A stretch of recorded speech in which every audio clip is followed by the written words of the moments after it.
Hello YouTube world, my name is Nicholas Montez, and you're watching my YouTube channel, Nicholas Montez. Now, in case you're wondering, sorry about that, was my computer. In case you're wondering, if you're wondering what time I'm filming this video, I'm actually filming this video at like 7 o'clock in the morning on Wednesday, because, like I literally just finished doing the dishes, eating breakfast and all that. But earlier, I woke up early this morning. I was supposed to wake up at 6. But I was so excited for this week's episode of What If, that I actually woke up at 3:45 and I couldn't go back to sleep, and so I decided to start watching at 4:30. And guys, I couldn't wait anymore because there was some awesomeness gonna be happening in this episode. So let's get into the review. But before we do that, before we review episode 9 of What If and plus the finale, let me just kind of talk about what were my thoughts going into it, to kind of let you know what are my thoughts going into this show before all 9 episodes aired. So let's get started with that.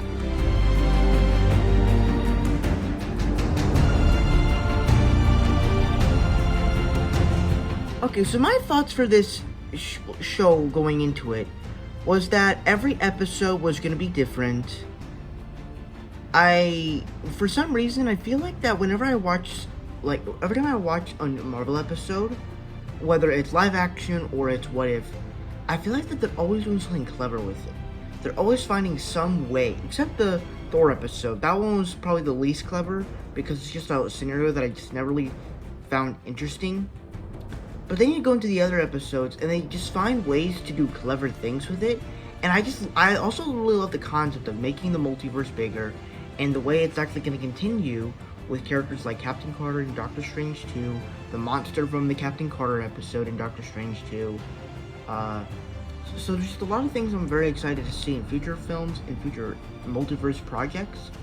And so it was a show that I was of course excited for, but I don't know, it's just, there was something about it that I was excited for, but then I was skeptical for, because it's just short episodes. It's not your usual Marvel.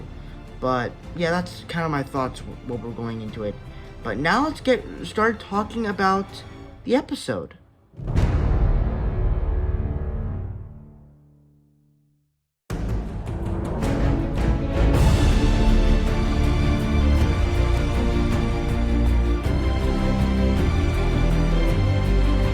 And for me, I thought that this was a very satisfying conclusion to this series.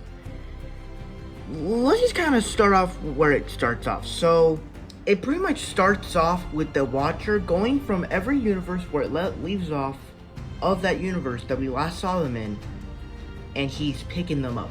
He starts off with Captain Carter, because that was the first episode, and that was the first hero of the multiverse introduced. And it literally kind of kicks off with that scene in as Peggy has like this Winter Soldier suit, not Winter Soldier like a metal arm or anything, like the suit that Captain America wore in Captain America the Winter Soldier, and it's basically that scene except Peggy is in there and he's fighting Batroc.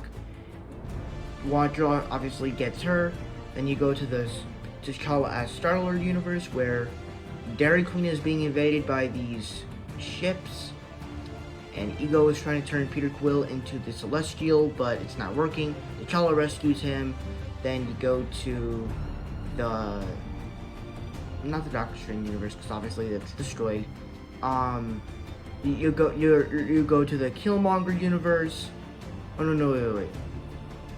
No, actually no, you go to the Gamora universe, which I gotta say, going into this episode, I was a little bit nervous of how they were gonna use the Gamora character, because of all the characters, she's easily the character that has the least development, because she's only been in one episode, and for her to just be fit for the finale, like, you literally could have fit one more episode in to have something for her character, because it's like, all we heard is that she killed Thanos, and she has like Thanos' armor and everything, but she was the least developed, which we'll get into that with that.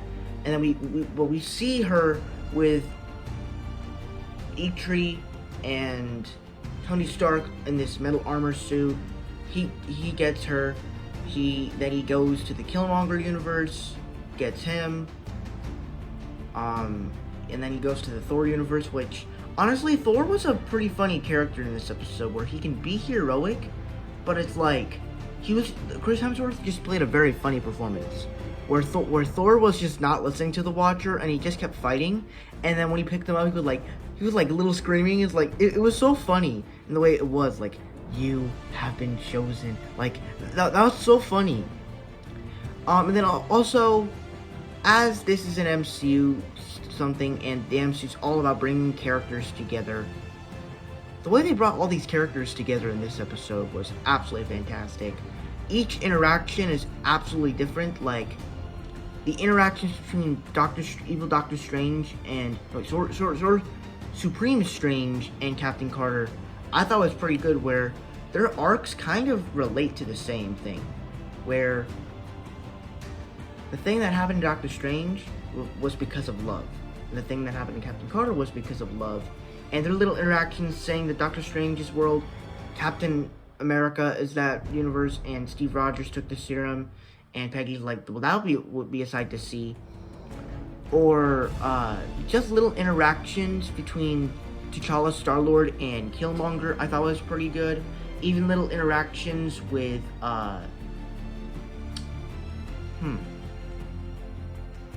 even fun little interactions with some of the girls I thought was pretty good, especially Natasha and Captain Carter I thought was pretty good. And then of course I think the action in this episode is pretty good. I mean, granted, you don't get to see the big fight between the Guardians of the Multiverse and Ultron robots. You thought you were gonna leave the video, weren't you? But we see a fight between the Guardians of the Multiverse and Ultron, and I think it's pretty good.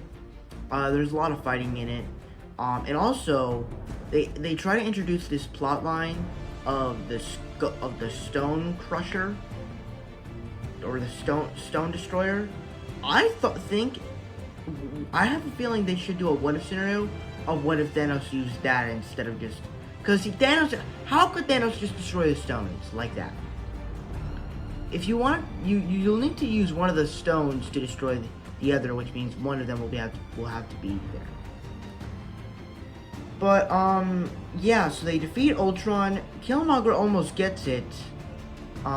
There's a lot of stuff that happens in this episode with the Ultron stuff. There's also some pretty cool action, especially with Thor and Doctor Strange, where Thor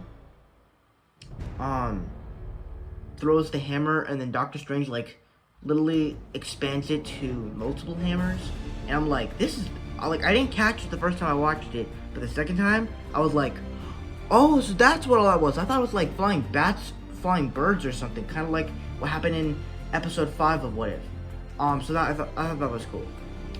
And then also, we also get the return of Arnim Zola back, as we saw him in an Ultron bot in the first episode, so I thought that was cool.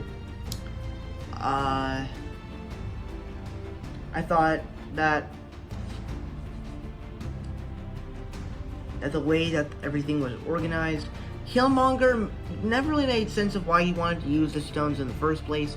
There wasn't much to fix the world, to fix most of their worlds. I mean, obviously, I think the world that needed the most help, and it's really two worlds that needed the most help. It's really Black Widow's universe and Doctor Strange's universe. Because Black Widow's universe is basically dead. No one else is there. But Doctor Strange has no universe to go back to. He's just trapped in a bubble. And it made sense, but I was a bit confused when Doctor Strange saw the bubble, the like thing. Like, did the Watcher see it, or did it take place after? I don't know, but overall, it was a satisfying conclusion. It was kind of cool to see the Watcher finally interact with these characters. Like, finally, like, we can finally breathe and we can finally see it. So I thought that was a cool episode. And then let's kind of talk about some of the, like, the ending of the episode, where all the characters go back. Everyone's left. Gamora, Thor, T'Challa, they've all left. And Captain Carter and Black Widow are the last two there. And Captain Carter, she's kind of nervous to go back because she did all of this just for a good cause. And she thinks that she deserves a happy ending. She wants to go back to another time. And for one moment there, I thought they were gonna do the Endgame thing, where Peggy was gonna go back to the time in the 1940s to live her life with Steve. I honestly thought that was gonna happen. They didn't do that though, but something different kind of happens. So they go into the portal. Black Widow is the last that are standing, and she's also worried to go back to her own universe because it's basically dead. No one else is there. The world is destroyed. So basically, her living there is just kind of gonna be lonesome. And she wants the Watcher to fix it for her, but he won't do it. He just can't. He intervened. I guess that's all he can do. He's not, like Doctor Strange said, he's not a god. So instead of taking her back to her own universe, he actually sends her to the universe where Black Widow is lost, and he basically sends her to the universe from episode 3, where Black Widow is lost in that universe. And I thought that was actually a pretty cool way to do it, where you actually get to see the S.H.I.E.L.D. helicarrier and all the S.H.I.E.L.D. agents and Captain America and Captain Marvel attacking Loki's army, and I thought it was a little cool thing to do. But I think what would make this a little bit better is if she actually went to the present day MCU timeline where Black Widow is lost and dead, which I'm not sure that would be possible. But if that was possible, that would be very cool because I want to see something like that happen. And then let's kind of talk about the ending of the episode, the proposed credit scene, the first one of all of these episodes. And it basically goes into the Captain Carter, also the episode ends after. So we go into the post-credit scene. It goes back to the Captain Carter universe, where she basically gets punched by Batroc. Black Widow of that universe tasers him, and then he takes Captain Carter, to the place of what they were trying to steal, and it shows the Hydra Stomper, the suit the Iron Man suit that Steve wore in the first episode, and she's like, the Hydra Stomper is here, and there's someone inside, and it's like you can see little images on Peggy's face, like she's getting excited, like she looks so cute as a little animated character. So I just thought that was amazing, and I thought it was very original of what they did with that, because they wouldn't really do that with Bucky, because Bucky was Winter Soldier, he was this assassin. It wouldn't be a sweet moment, otherwise it would have been murder if he saw that. But overall, that's the good on the episode. But now let's kind of move on to the bad now, because there's a little bit of bad, but it's not all bad.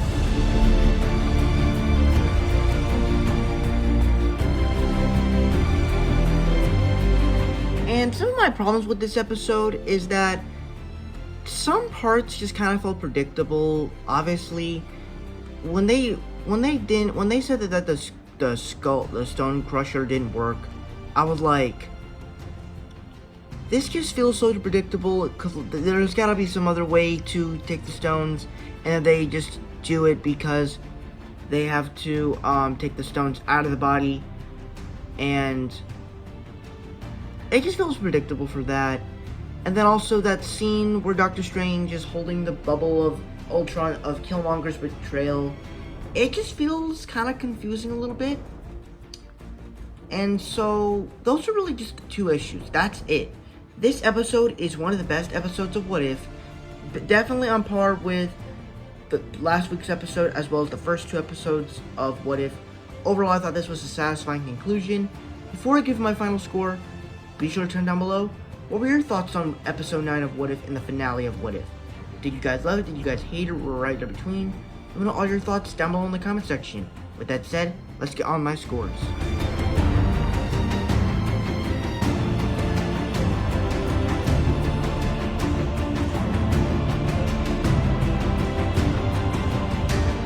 Alright, so that's it for my scores, but we're not done yet. We have one more thing to do before we end this video, and that's to see... No, not to see. It's time to talk about some theories that I have and some other things as well, so stay tuned.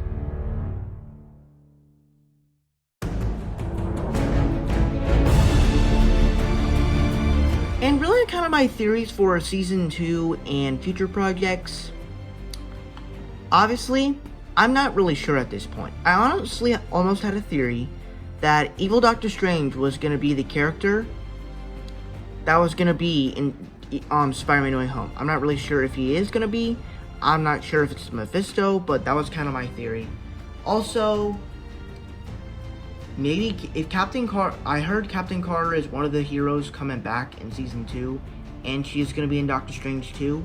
So there's a possibility that she could be one, because she was one of the first heroes of this universe. There could be a possibility that she could be like one of the Guardians, like the one that always protects, like the Guardian of the of the multiverse. But that's just my theory. I don't really have any other theories. And that's really all I have to say. So, now let's talk about some other stuff now.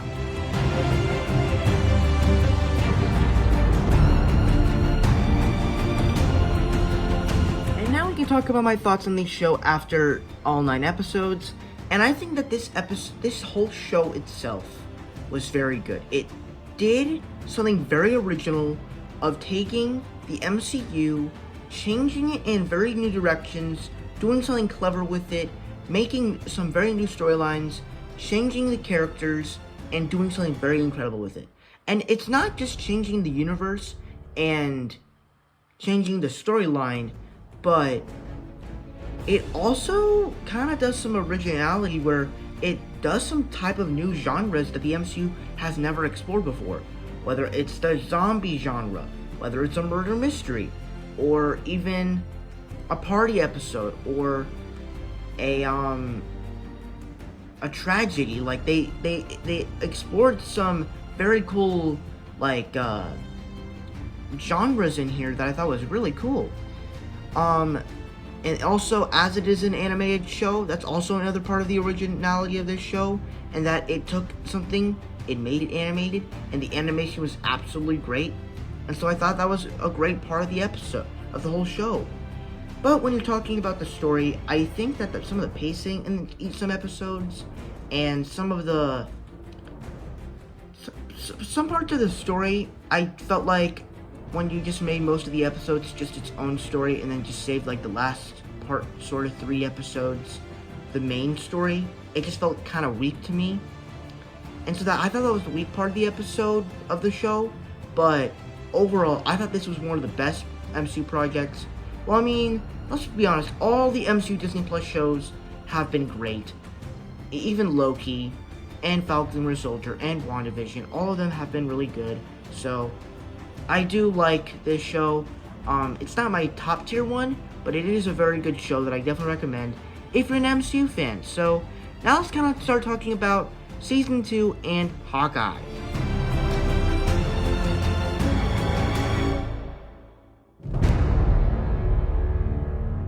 And the question is, am I excited for Season 2 now that Season 1 is finally done? I can say that I am excited for it. I am excited for it. I keep hearing that it's going to be much wilder and much big and weirder, and I'm excited for that. And also, I also heard that it's going to focus more on the characters rather than just killing everyone off. And I like that. I'm excited to see some type of Black Widow sort of thing related to that. I'm excited to see some sort of Shang-Chi, maybe Eternals, Miss Marvel. I don't know what we're gonna get, but whatever we're getting, I'm excited for it. I really hope we at least get a short, a what-if scenario where Shang-Chi rescues Tony Stark instead of Killmonger, because, you know, Tony Stark was kidnapped by the Ten Rings, and Shang-Chi is part of the Ten Rings in some sort of way, as he's related to the Mandarin. So that's really my theories. Now let's talk about the last thing for now, and that is, am I excited for Hawkeye?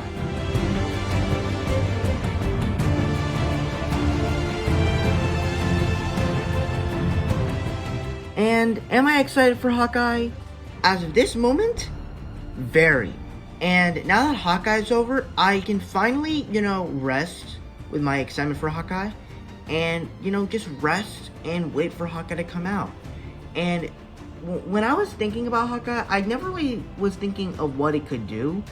And I keep forgetting that Hawkeye in this show is going to be exploring some of the past that he had with being Ronin. And I think that it's going to be some type of cool little character arc, as when he was in the suit and he killed a lot of people, he also made a lot of enemies. So I think that's going to be a cool aspect of the show. It's also just going to explore a lot of cool things with Clint's family, Rogers. It's also going to introduce new stuff like Rogers the Musical, LARPing. It's also just going to set up some pretty cool character arcs. It's going to introduce some new characters with Echo and possibly Kingpin. It's also going to continue that storyline with Elena, Black Widow, Dark Avengers, Thunderbolts, whatever it's called. There's a lot of things in this whole show that I'm very excited to see, and it's just setting up a lot of great stuff. I'm not really understanding why Haley Steinfeld was in the Ronin suit in the trailer. I don't know why she would decide to do that, but hey, we'll find out when the show comes out. But overall, I'm excited for Hawkeye. I can't wait for it, and I can't wait to see what it's going to turn out to be. So that's it for this whole thing. I really hope you enjoyed this video. Thank you guys so much for watching. I hope you enjoyed. Don't forget to like, comment, and subscribe. My Instagram is Marvel6. My TikTok name is Marvel1Fan. If you guys don't understand those names, head to my bio section so you can follow me on all social medias. I'm also on Letterboxd. It's the same name as Instagram, Marv_6_, and I'll see you guys in the next video. Bye bye.